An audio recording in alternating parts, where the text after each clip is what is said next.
Hi, I'm Matej Jan from Dawn of Play, and this is Dawn of Design, our video blog where we discuss our game design decisions. In the first part I talked about why I wanted to create games and what kind. I used to work as a journalist and had direct contact with the AAA gaming industry. I was also slowly getting dissatisfied with its offering. I eventually quit to become a full-time game developer, and the first thing I did was look at what games I liked myself and narrowed it down to games that inspire creativity or teach you something about the real world. So I knew I wanted to make games that focused on creation instead of destruction. I thought that if I can't find enough games like this, there must be others that feel the same. But I wasn't really sure. If all the AAA companies are moving away from such games, is it because there was no more demand for it? It was time for some market research.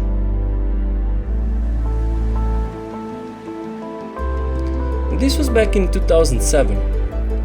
I opened up the latest issue of the magazine I used to write for and scanned over those screenshots. There was guns, soldiers, war, fighting, guns, cars, some sports, and then more guns, fights, battles and weapons. A big majority of the games in there was about destruction. Now don't get me wrong, I love a great FPS just as much as anyone, but the saturation of them was killing my interest in the industry.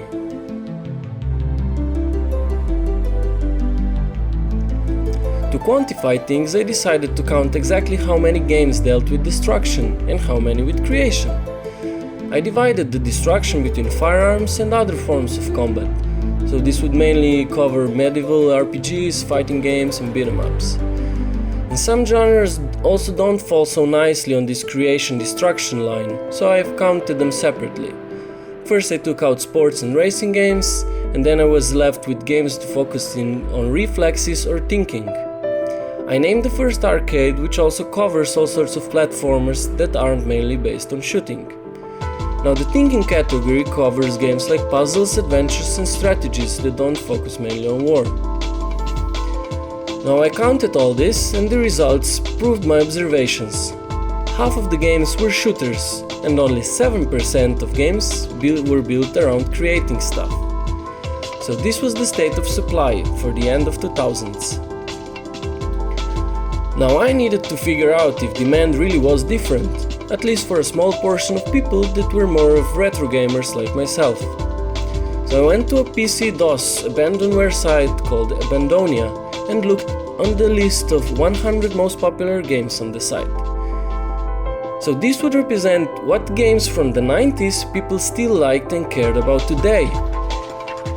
Again, I sorted the games into the categories and the percentages were quite different this time. Shooters amounted to only a quarter of the games, while almost a half was divided between great building games, business sims, diverse adventure games and strategies. It was a little naive way to do market research, but it was enough for me to go on with the idea at the time. The supply and demand on the market seemed ready for my strive towards game focused on creation. Now in the 3 years since I joined Dawn of Play, the market indeed proved that I was right. The 90s creativity and innovation was possible due to small team sizes and budgets that left room for experimentation. So as those developers grew into big AAA industry giants during the 2000s, their games changed with them, but gamers didn't. The gap between supply and demand on the market gave rise to indie games. Small teams again focused on creativity and innovation, and lots of new channels opened like the App Store where the barrier of entry was open practically to anyone. If you look at today's games on Steam, half of them are not first-person shooters.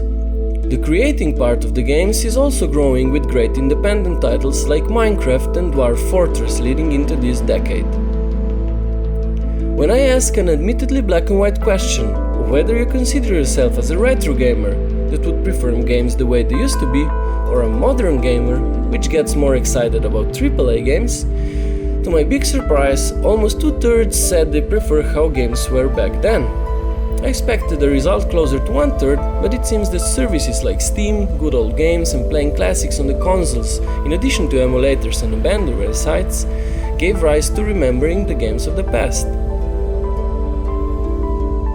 Now I can only hope that among retro gamers are those that like creating stuff in games as much as I did, because I'm now more than ever sure that this is the way to go with my own creations.